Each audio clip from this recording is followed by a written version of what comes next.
na segunda epístola de Paulo aos Coríntios, capítulo 7, o versículo 8, 9 e 10. Irmãos, eu tenho assim um dilema. Eu anunciei domingo passado que nós íamos tratar até o versículo 13. Mas imagine, durante a preparação do material, eu disse, não, aqui tem coisa demais, não dá para tratar tudo num culto só. Então, eu fiquei apenas com a parte dos versículos 8, 9 e 10, deixando para o próximo domingo, se Deus permitir, o restante do texto. Porque no domingo passado nós tratamos do versículo 5, 6 e o 7, onde Paulo ficou feliz, alegre, pela chegada de Tito e o relatório que Tito trouxe a ele em relação aos irmãos da igreja de Corinto.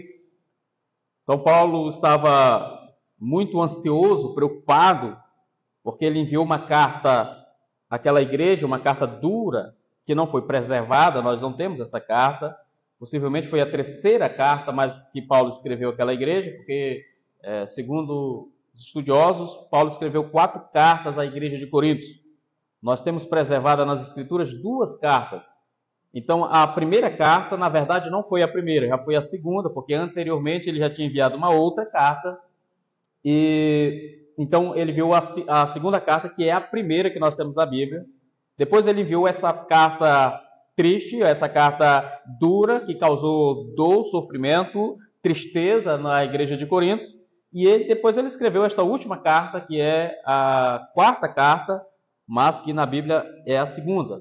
Se deu para os irmãos entenderem a lógica. Ele escreveu 4 cartas. A primeira não foi preservada, a segunda foi preservada, que é a que nós temos aqui, que é a primeira. A terceira não foi preservada, e nós temos a 4ª, que é essa segunda. Então nós temos 2 cartas de Paulo preservadas. As que não foram preservadas, Deus assim permitiu e não quis que fosse preservada. Deus tem um plano, porque a sua palavra ele preservou. Então nós cremos na doutrina da preservação das Escrituras Sagradas. Então não há nada de escritura bíblica perdida aí no mundo, só para os irmãos ficarem conscientes.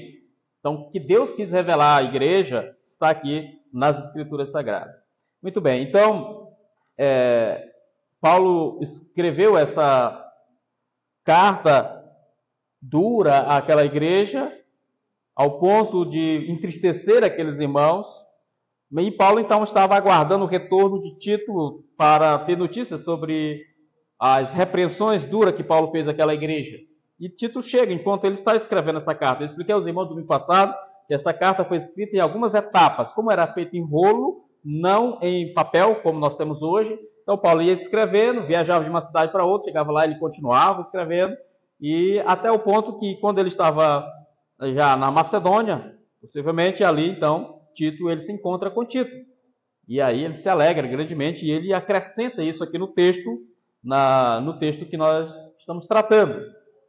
E do versículo 5, o 6 e o 7, Paulo falou dessa grande alegria que ele teve, eu vou ler aqui com os irmãos, porque chegando nós à Macedônia, nenhum alívio tivemos, pelo contrário, em tudo fomos atribulados, luta por fora, temores por dentro.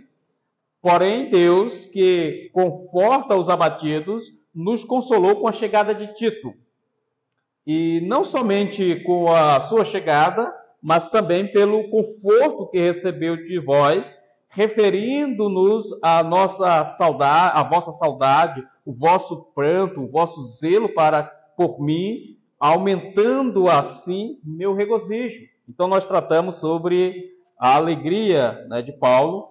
Eu intitulei a mensagem domingo passado da seguinte forma, né? A alegria na aflição. Foi o tema que nós tratamos, foi o texto que nós tratamos domingo passado. Então Paulo estava bastante aflito, mas ele rompeu em alegria, em regozijo, em gozo, com a chegada de Tito e com as informações positivas da igreja de Corinto, e dizendo assim, olha Paulo, os irmãos de Corinto ficaram muito tristes com a tua carta, no entanto, mas eles entenderam, eles se arrependeram, eles estão com saudade de vocês, querem te ver, e eles estão seguindo a vida cristã normal. Então Paulo ficou muito alegre. Então nós tratamos sobre esta alegria. E eu prometi aos irmãos que hoje nós íamos falar sobre a tristeza. Irmãos, falar sobre tristeza não é bom. Ah, falar sobre tristeza não é algo que anima ninguém, porque nós estamos acostumados nos dias de hoje, nas igrejas, nas pregações, em todo canto, as pessoas só falarem de coisas boas, só falarem de palavras que levantam a autoestima das pessoas. Em outras palavras, são aqueles que, em muitos são vendilhões do templo, né, que vendem vida fácil e que de vida de prosperidade, vendem para a igreja, que Jesus vai te derramar de bênçãos e muitas bênçãos e coisas mais, e prometem coisas que a Bíblia não promete. Eu não estou dizendo que Deus não vai abençoar a pessoa que vem para a igreja, Deus abençoa, certamente, mas não é nesse nível, não é nesse nível material como as pessoas têm ensinado por aí, financeiro, por exemplo, tá? Mas é uma bênção espiritual, e a salvação é a maior de todas elas. Então, Paulo, ele vai tratar agora, do versículo 8 até o 10, sobre a tristeza que conduz à vida, tá? E também, é lógico, eu botei só esse título para não ficar muito grande, a tristeza que conduz à vida, mas ele trata também da tristeza que produz morte. A tristeza do mundo produz morte. Ou seja, em última análise, o que nós temos diante de nós é Paulo falando sobre a tristeza segundo Deus, que é a ideia central aqui. A tristeza segundo Deus, ela produz vida, ela traz salvação, arrependimento, consequentemente salvação. E a tristeza segundo o mundo, que traz sofrimento, dor e morte, mesmo, né? Permanente. E aí nós vamos tratar sobre isso. Eu peço aos irmãos paciência um pouco, porque é um assunto delicado, mas é necessário. Os irmãos sabem que a pregação, como nós fazemos aqui na igreja, nós não pulamos textos, né? Seria muito fácil da minha parte chegar nessa parte aqui e dizer assim, não, eu não vou tratar esse assunto com a igreja, não vou deixar os irmãos tristes, né? Não vamos tratar sobre isso, vamos tratar de outras coisas melhores. Não.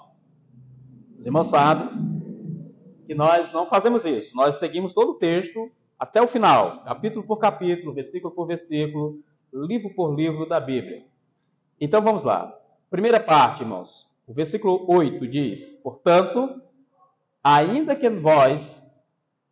vos tenha contristado com a carta, aí ele apontando para aquilo que ele fez na terceira carta, ou na carta perdida, né, que ele enviou antes dessa, e não sabemos o conteúdo da carta, mas certamente Paulo enviou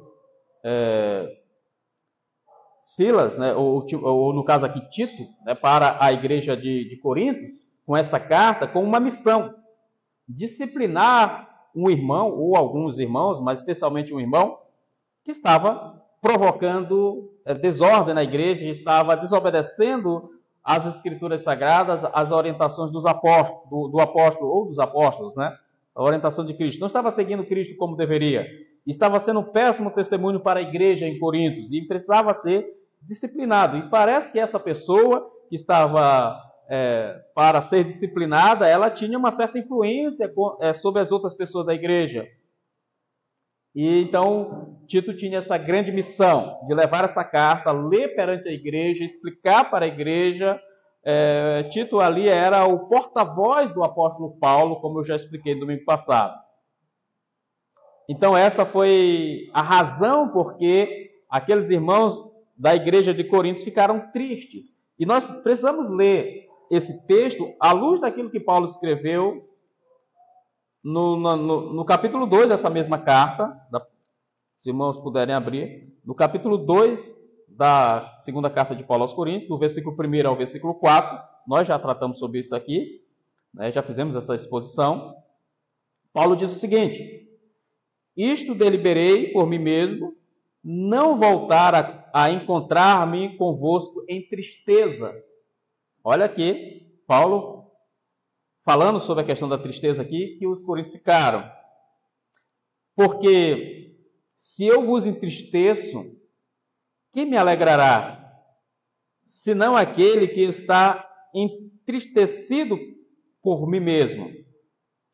E isto escrevi para que, quando for, não tenha tristeza da parte daqueles que deveria alegrar-me. confiando em todos vós, que a minha alegria é também a vossa. Porque no meio de muitos sofrimentos, angústia de coração, vos escrevi com muitas lágrimas, não para que ficasses entristecidos, mas para que conhecesse o amor que vos consagro em grande medida. Então, irmãos, é como um pai que precisa corrigir um filho e antes que o filho se entristeça com a correção, o pai também se entristece em corrigir o filho. Então não é só da parte do filho que vem a tristeza, mas do próprio pai que castiga, que pune, que corrige, também há tristeza. Ou seja, nenhum pai, em sã consciência, humanamente falando, se alegra em disciplinar o seu filho, ou faz isso com prazer, ou se alegra porque ele puniu o filho por desobediência ou por qualquer outra coisa. Na verdade, é motivo de tristeza saber que foi necessário repreender o filho porque ele não está obedecendo, não está seguindo o mandamento. E qual é o mandamento? Honrar pai e mãe para que se prolongue teus dias sobre a terra que o Senhor teu Deus te dá. Então, se repreendemos os nossos filhos, é porque eles não estão seguindo esse mandamento.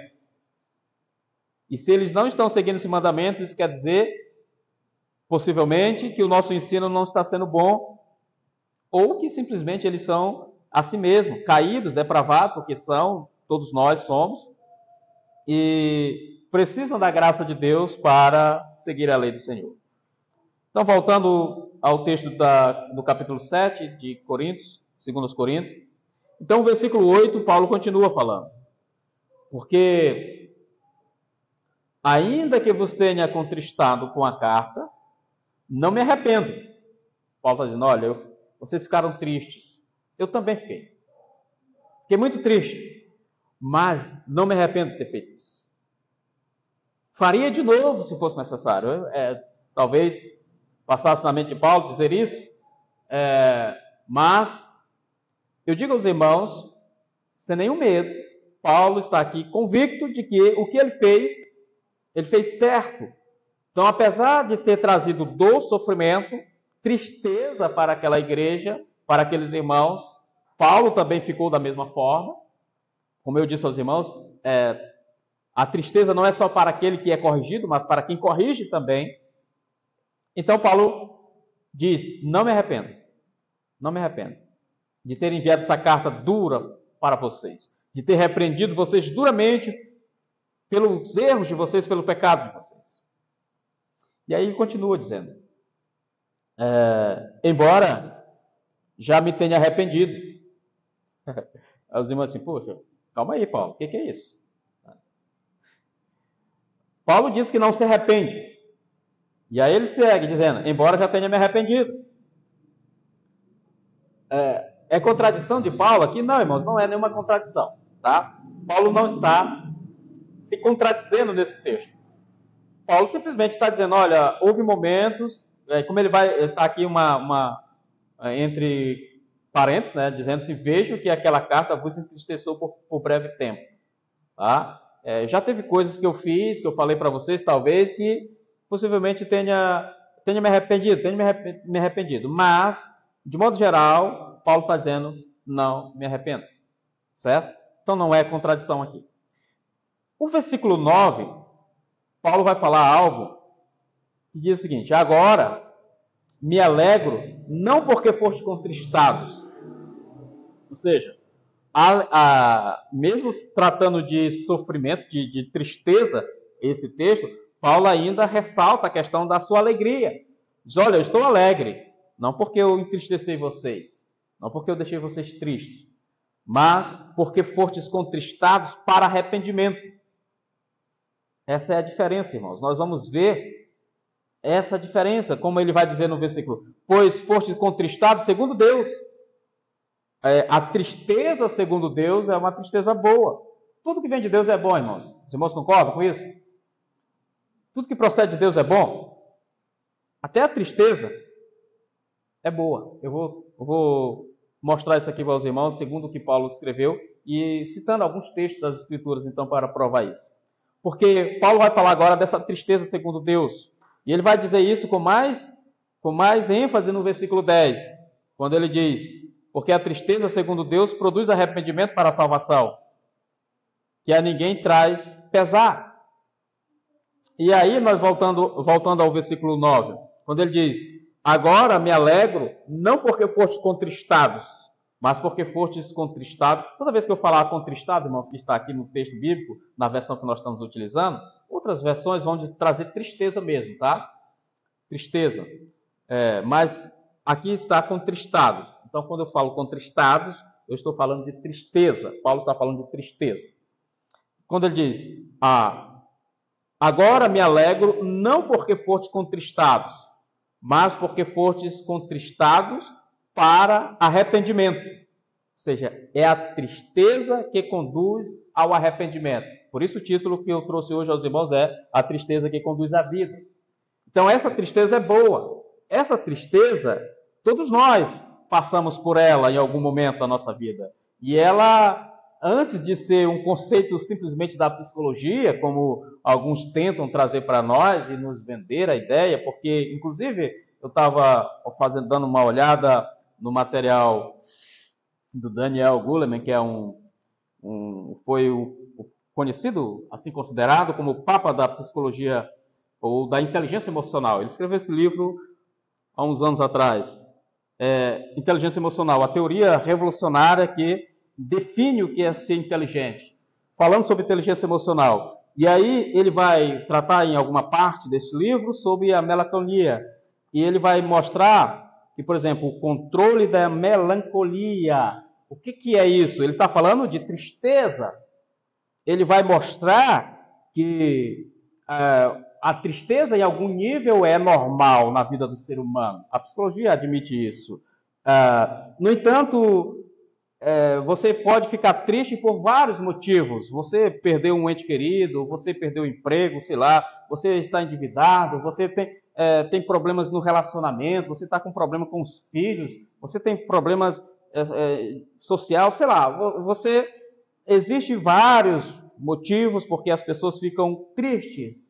E ele admite, logicamente, nós concordamos com isso, que há níveis de tristezas e algumas tristezas são suportáveis. Quando alguém perde um ente querido, por exemplo, a pessoa ela vai ter um período de luto, isso é normal. E nós aconselhamos as pessoas a terem esse luto, os psicólogos também. Eu só estou falando aqui dos psicólogos e citando ele aqui, irmãos, porque nós não concordamos em tudo que eles falam.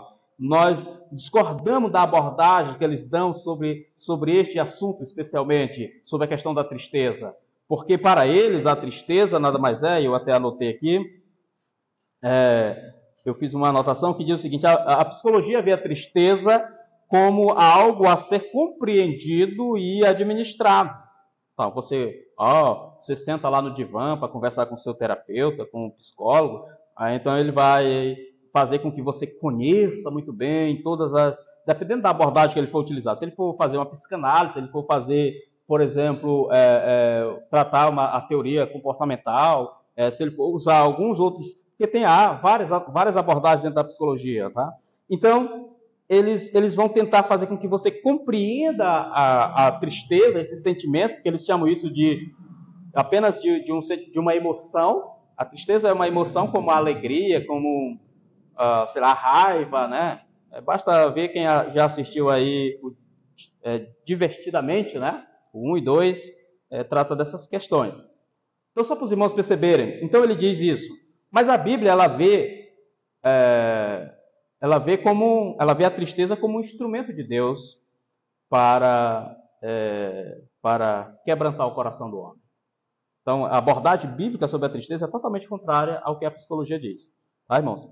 Só para as pessoas, ou os irmãos mesmos pensarem que eu não estou falando disso sem conhecimento de causa, né? Não conhece, então está falando sobre o assunto. A gente pesquisa para poder ver a versão do mundo, a tristeza do mundo e a tristeza de Deus. São duas coisas diferentes, irmãos. E Paulo está mostrando isso aqui lá no início da era cristã.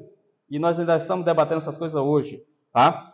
Então, Paulo já compreendia isso, mostrando que há uma tristeza segundo Deus. E eu separei aqui alguns exemplos na Bíblia, algumas ilustrações para os irmãos compreenderem a questão da tristeza segundo Deus. Como seria isso? Vamos lá. Que a gente visualiza melhor com os exemplos. Eu li com os irmãos agora na devocional, no início do culto, a passagem de segundo livro de Samuel. No segundo livro de Samuel, os irmãos puderem encontrar, no capítulo 12, especialmente capítulo 12, e aqui nós temos no versículo 13, que diz o seguinte: Então disse Davi a Natã: Pequei contra o Senhor. E disse Natã a Davi: Também o Senhor te perdoou o teu pecado, não morrerás.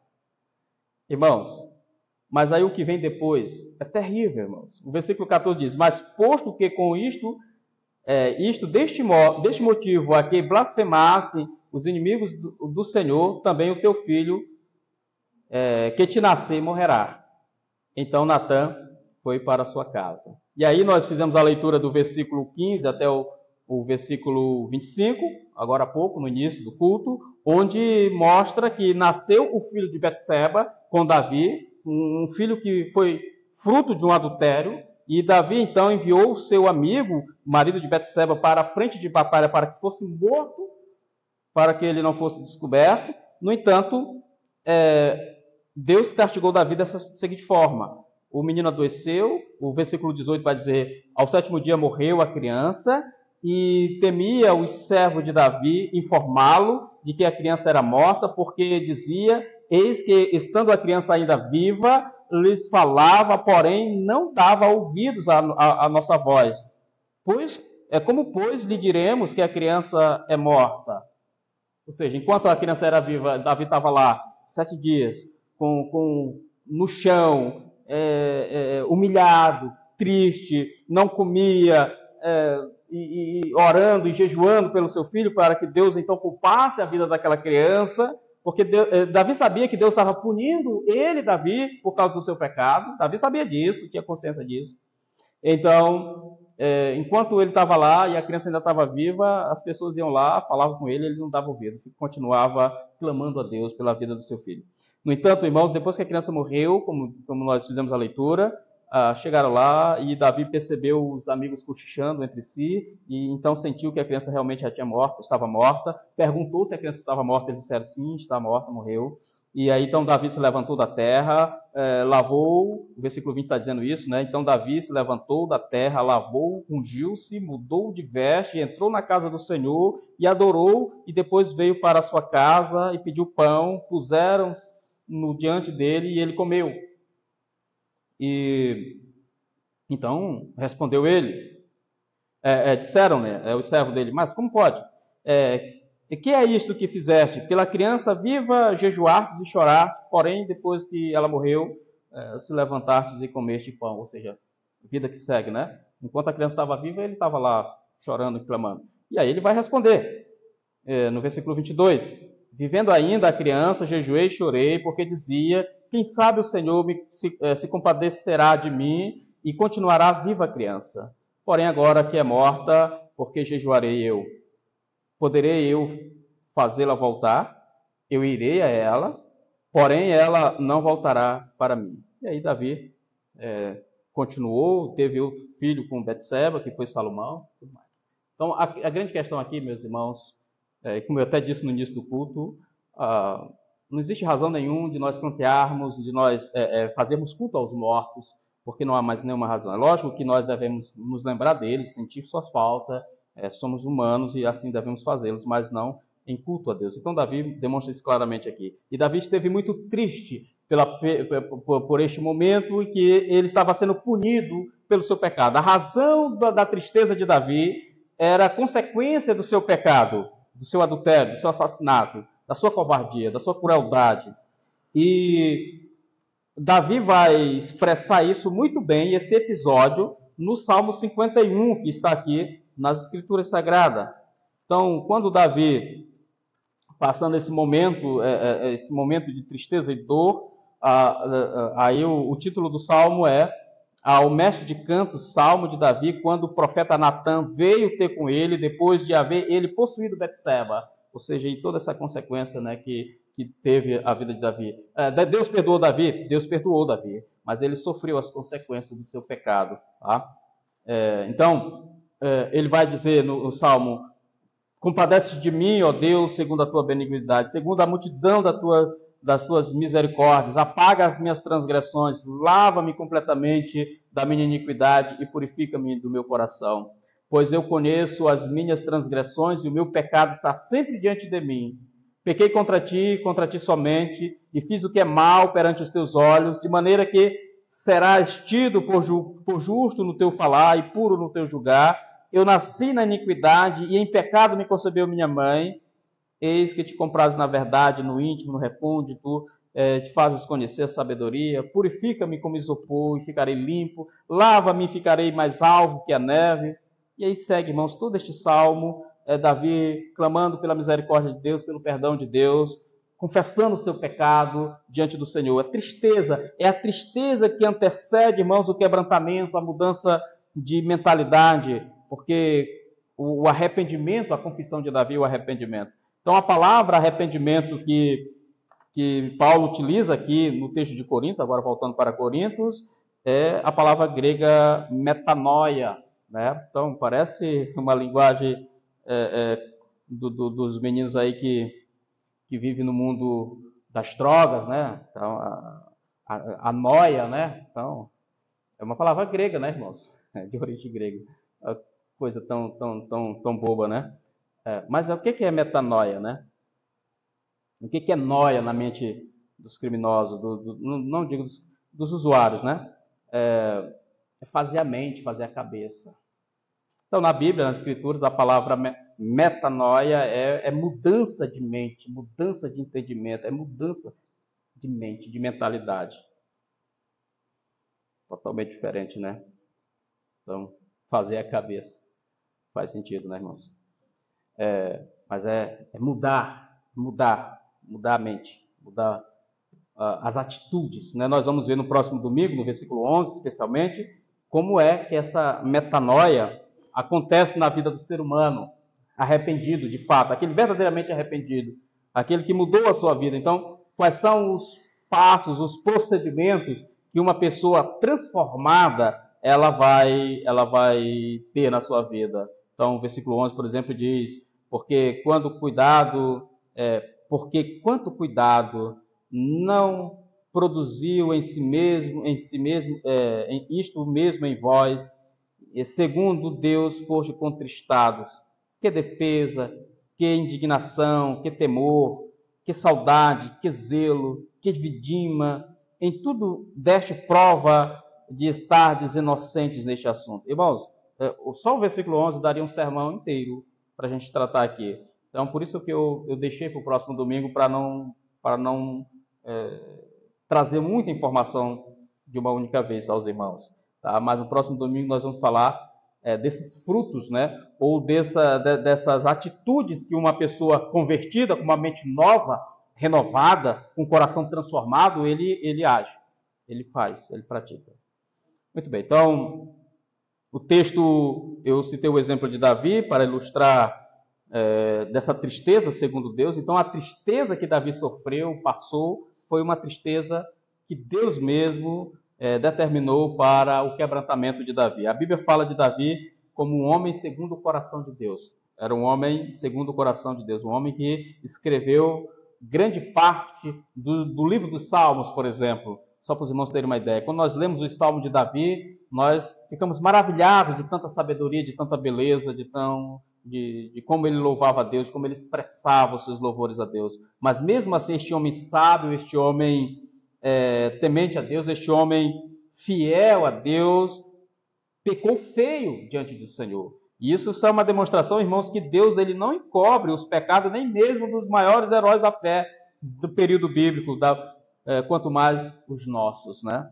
Então Deus ele nos trata todos dessa maneira. E ele cuida de nós. Ele permitiu o pecado de Davi, mas ele restaura Davi. Ele traz Davi de volta. ele conduz Davi ao arrependimento. Então, o arrependimento, nós veremos depois, o arrependimento é uma dádiva de Deus. O arrependimento é um dom da parte de Deus. As pessoas podem até pensar, como assim? Não sou eu que tenho de me arrepender? É claro, você tem de se arrepender. Mas uma pessoa só se arrepende se Deus assim conceder a ele essa dádiva do arrependimento, como nós veremos no livro de Atos dos Apóstolos. O livro de Atos dos Apóstolos eu coloquei aqui para a gente ver, onde Atos dos Apóstolos, capítulo 11,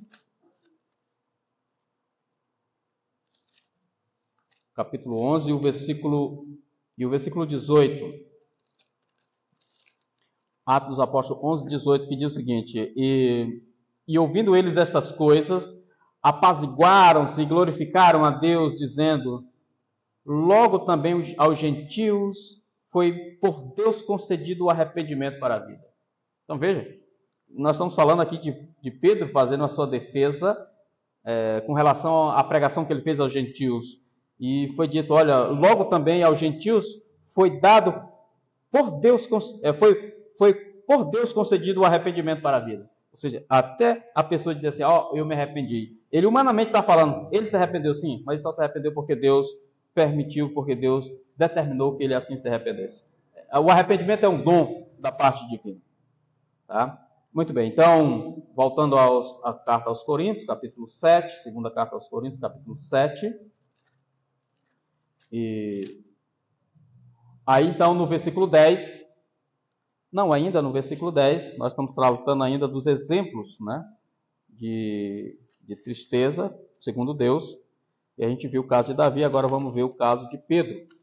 Pedro, o apóstolo do Senhor Jesus Cristo, ele foi um homem muito corajoso, esteve com Cristo durante todo o seu ministério, mas no momento próximo da prisão de Jesus, Pedro negou Jesus por 3 vezes, e Jesus avisou Pedro que ele faria isso. Disse assim, Senhor, para onde for nós iremos juntos, morrerei contigo, se for o caso. E Jesus disse, não, Pedro, não, você vai me negar, antes do galo cante, você vai me negar 3 vezes. E Pedro disse, não, Senhor, jamais. E aí, Jesus foi preso, Pedro ficou por lá, e aí as pessoas chegaram, abordaram Jesus, olha, isso aqui é um deles, Pedro, né? Isso aqui é um deles. E eles, não, nem conheço. E assim, por 3 vezes, Pedro negou Jesus. E aí o galo cantou. E Pedro caiu em si, e chorou amargamente, se arrependeu amargamente por ter feito aquilo. Pedro se entristeceu profundamente por ter negado o Senhor, nosso Deus.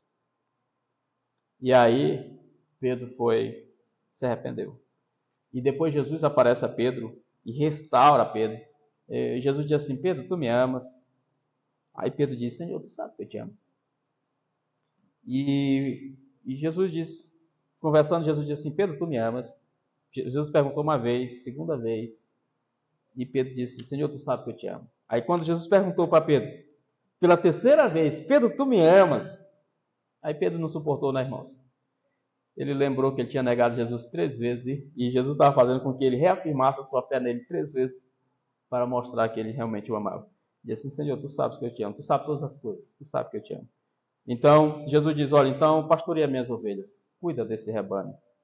E Pedro foi restaurado, irmão, foi perdoado, mas primeiro ele se entristeceu. Então, uma coisa que a gente vê nas Escrituras sempre acontecendo, normalmente acontecendo nas Escrituras, é que a tristeza antecede a alegria. Né? A tristeza pode durar uma noite, mas a alegria vem pela manhã. É isso que a Bíblia diz, né? Ou seja, a tristeza para o cristão é passageira, assim como Paulo está dizendo também para esses cristãos de Coríntios, foi passageira.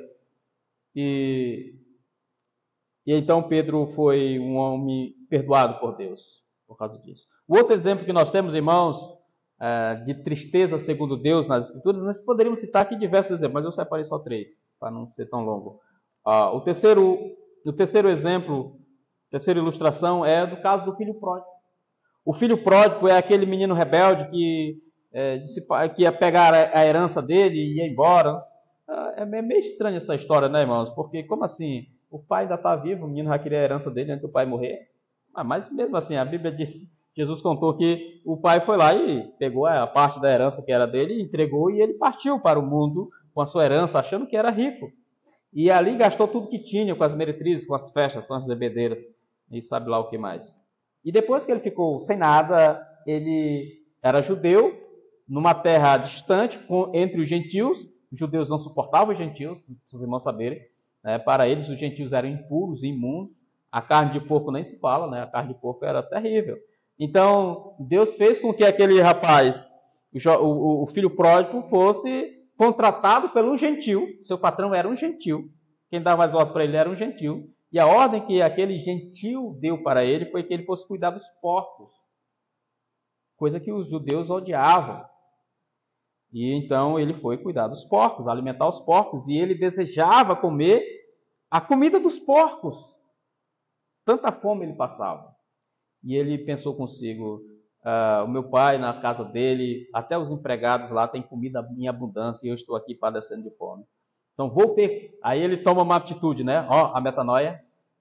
Ele muda de mente, de mentalidade, de atitude. Vou ter com meu pai, vou voltar para a casa do meu pai, vou pedir que ele me receba pelo menos como um dos seus empregados, porque até os seus empregados comem bem na sua casa.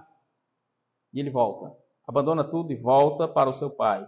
E ao chegar na casa do seu pai, ele é avistado e a notícia é dada ao seu pai: olha, o seu filho está voltando. E ele manda preparar o novilho, ele manda preparar roupa, túnica, o anel, as sandálias, e recebe o seu filho como filho e não como escravo.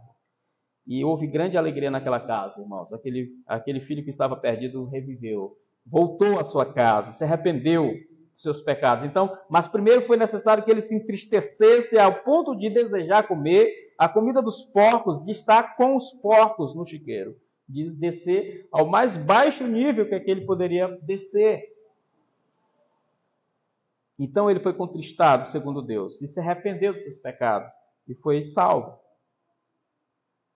Esses são os 3 exemplos que nós temos, que eu separei aqui dos irmãos, de tristeza segundo Deus. Agora, o versículo 10 ainda fala, quando diz: porque a tristeza segundo Deus produz arrependimento para a salvação, que a ninguém traz pesar, mas a tristeza do mundo produz morte. Agora vamos citar, eu separei só 2 exemplos de tristeza do mundo que produz morte. Mas nós poderíamos, irmãos, aqui tratar de coisas que estão acontecendo nos nossos dias, que produz morte o tempo todo. E 2 exemplos na Bíblia. O primeiro, o de Esaú, que vendeu o seu direito de ser primogênito. Isso traz a ele remorso, tristeza e dor, mas não para arrependimento, mas é aquele remorso. O remorso nada mais é do que aquela pessoa que caiu em si, fez uma besteira, mas ela não se arrependeu de fato. Apenas ela está envergonhada porque o seu pecado, o seu erro foi exposto para os outros e ela não se arrependeu de fato. Tá? E o outro exemplo, irmãos, para ser breve, foi o de Judas Iscariote, um discípulo de Jesus que o traiu. Você vê que Pedro e Judas, eles cometeram seus erros praticamente ao mesmo tempo, muito próximo um do outro. Logo, Judas um pouco antes de Pedro. Judas, ele traiu Jesus por 30 moedas de prata. Entregou Jesus aos seus inimigos. E então, depois que Jesus foi preso e que ele recebeu o dinheiro, ele voltou, se arrependeu e voltou aos sacerdotes para devolver o dinheiro para os sacerdotes. Mas ele não se voltou para Deus, diferente de Pedro. Pedro se arrependeu, mas ele se volta para Cristo, para Deus. O jovem rico, o filho pródigo se arrependeu e voltou para a casa do pai. E Judas não. Judas se arrependeu, mas ele não volta para Deus. Ele vai para os seus inimigos. E então foi e suicidou-se. Então vê que a tristeza do mundo produz morte. O suicídio de Judas é um caso específico disso. E aí, como eu disse aos irmãos, nós poderíamos citar aqui, lógico, eu não vou estar citando nominalmente nada, ninguém, mas nós temos visto nos últimos tempos, somente na nossa cidade tão pequena, casos e casos, praticamente um por ano, de pessoas que têm tirado a sua própria vida, em consequência dessa tristeza segundo o mundo, e não segundo Deus, porque a tristeza segundo Deus, ela não leva as pessoas a tirarem a sua vida. mas elas levam as pessoas a se arrependerem e terem as suas vidas restauradas, porque a tristeza, segundo Deus, ela produz vida. É isso o tema da nossa mensagem de hoje, irmão. Mas a tristeza, segundo o mundo, ela produz morte. Ou seja, a pessoa que se entristece por vários motivos, e nós podemos ver o que produz a tristeza. Nós falamos no início, agora há pouco, a tristeza tem a vontade, a perda da vontade, a perda do prazer. A pessoa não tem desejo de sair de casa, a pessoa não tem desejo de ter relacionamentos sociais, a pessoa fica isolada e cada vez mais no seu canto e se imergindo num mar de sofrimento e não busca ajuda, tá? O Setembro Amarelo, eu sempre uso, às vezes quando eu vou falar, eu falo como as crianças falam, né? Mas o Setembro Amarelo, que as pessoas fazem alerta contra essa prática, né, tão horrenda, tão temerosa, tão danosa, que é o suicídio. Irmãos, eu confesso aos irmãos que eu fico triste quando vejo as ações que são feitas em prol disso. Eu preferia que eles não fizessem, porque, como dizem os psicólogos, nada mais é do que eles acionarem um gatilho. Gatilho é uma linguagem dos psicólogos, tá, irmão? Só para os irmãos saberem. A gente não usa essa palavra. Um gatilho para provocar nas pessoas esse tipo de coisa. Normalmente, quando acontecem essas programações de Setembro Amarelo, normalmente tem acontecido suicídio na nossa cidade. E por diversos modos, por diversos motivos. Alguns por casos por endividamentos, outros casos por questões conjugais, relacionamento em casa com o marido, com a esposa, outros por relacionamento com os filhos ou problemas familiares dessa natureza. Irmãos, são pessoas que estão vivendo na profunda tristeza mesmo, mas é uma tristeza segundo o mundo, não é uma tristeza que traz arrependimento, não é uma tristeza que leva à vida, mas é uma tristeza que produz morte, como a tristeza de Judas, que não foi arrependimento de fato, foi remorso. Tá? Só para os irmãos saberem. Tá?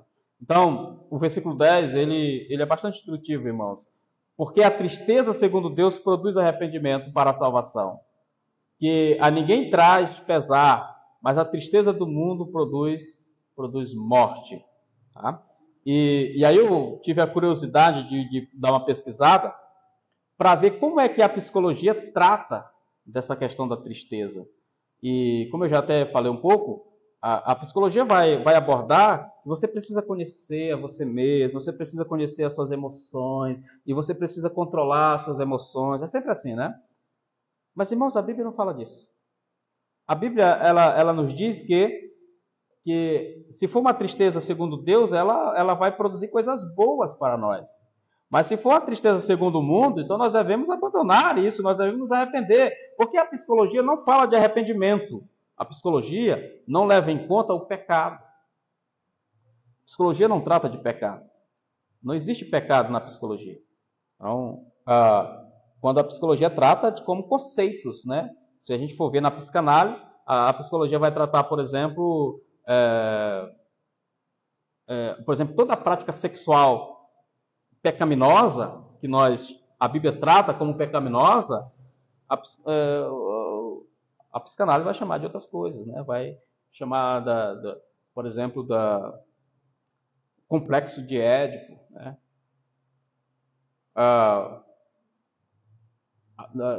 Aí vai ver lá, por exemplo, sublimação, chama de exibicionismo.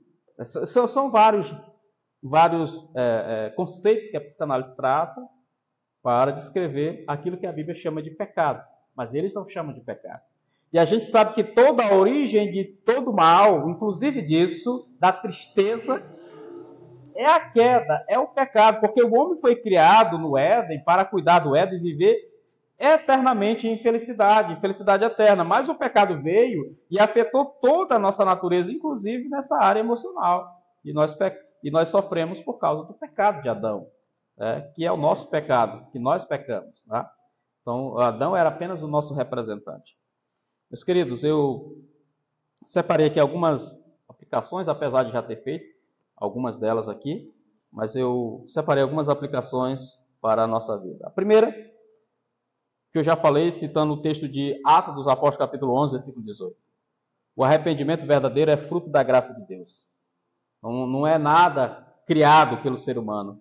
Não é um método que você aprende lá com o psicólogo. O psicólogo diz, olha, quando você estiver pensando em alguma coisa ruim, estiver passando algo ruim na tua mente, coisa assim, ou se você estiver deprimido, depressivo, você tem cinco passos para você fazer. Primeiro, você pensa numa coisa boa, para ver se melhora. Se não melhorar, você respira.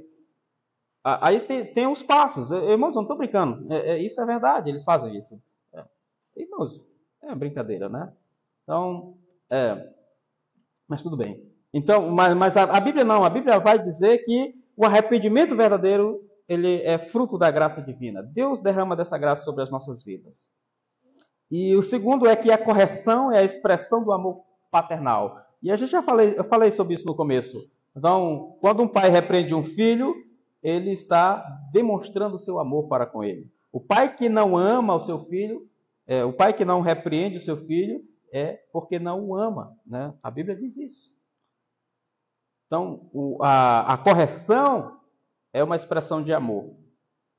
E aí, a terceira aplicação, aquela que eu já tenho falado, diz que a psicologia ela é incapaz de lidar com essas questões adequadamente. A psicologia, eu sempre tenho dito isso aos irmãos, ela trata apenas dos sintomas.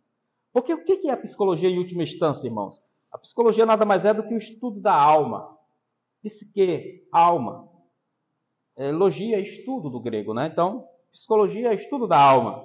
Tá, tudo bem, mas a psicologia hoje, ela tentando se desviar desse assunto, porque eles não têm como tratar da alma humana, porque eles são ateus. A psicologia, na sua origem, é ateísta. Eles não creem nessas coisas espirituais. Então, como é que eles vão tratar da alma, se eles não acreditam nisso? Aí eles vão tratar da psicologia behaviorista, né, que é a questão do comportamento. Aí tudo bem, aí a questão do comportamento até dá para a gente relevar. Eles podem estudar o comportamento humano, dá para estudar sim, entendeu? No entanto, o comportamento nada mais é do que os sintomas da doença da alma. Então, aquilo que a boca fala é porque o coração está cheio, Jesus disse. Tá? E então é no coração, na alma do ser humano, é que reside todo o mal, todo o pecado. E a psicologia não pode tratar disso, irmãos. Ela pode tratar dos comportamentos, apenas dos sintomas. É como se quando você chega no posto médico e você está com febre muito alta, só que o médico ainda não sabe a causa da sua febre, os enfermeiros, então a primeira coisa que eles vão fazer é você tomar um banho, para aliviar a febre, para baixar a temperatura do corpo. Mas aí só depois, com muitos exames, é que eles vão descobrir o real motivo daquela febre. E então a psicologia é como essa que trata apenas os sintomas. É a febre, é a dor de cabeça, entendeu? É a dor no corpo. Você toma ali só uns remédios paliativos para resolver os sintomas. Mas ela não vai na raiz da questão, que é o pecado, porque eles não tratam disso. A Bíblia trata disso, tá? Muito bem. Então, quarto, irmãos, diz o seguinte: busque arrependimentos. Busque o arrependimento. Então, como eu disse aos irmãos, o arrependimento é um dom de Deus, tá? Ninguém vai se arrepender se Deus assim não conceder. Então, o Espírito Santo de Deus é quem opera em nossos corações para que nós possamos reconhecer o nosso erro, o nosso pecado, e só assim nós vamos nos arrepender por obra exclusiva de Deus. Mas, humanamente falando, nós devemos buscar a Deus em arrependimento. Parece contraditório, mas não é. Porque aí nós estamos falando da soberania divina e da responsabilidade humana. As duas coisas andam juntas, elas nunca estão brigadas. Elas sempre caminham juntas. Então, você deve se arrepender dos seus pecados, você deve entregar sua vida a Cristo, mas, em última instância, é Deus que concede o arrependimento para você. E quando você diz assim, hoje eu desejo buscar a Deus, eu quero me arrepender dos meus pecados. Então, quando você chega a ter esse sentimento verdadeiro mesmo em você, é porque Deus já agiu na sua vida, Ele já quebrantou o seu coração, Ele já regenerou você. Amém, irmãos? Que Deus em Cristo possa abençoar os irmãos. Ah, sim, ainda faltou um aqui. O último é a tristeza segundo Deus, ela gera alegria duradoura. Veja bem, a tristeza segundo Deus gera alegria eterna, tá? Felicidade eterna. Que Deus em Cristo possa abençoar os irmãos com esta palavra. Vamos orar o nosso texto, irmãos. Amado Senhor, graças te damos por este momento em que na tua presença nós nos reunimos para poder pregar esta palavra, ler esse texto e apresentar à tua igreja santa e maravilhosa. No nome de Jesus eu te peço e te agradeço. Amém. Amém.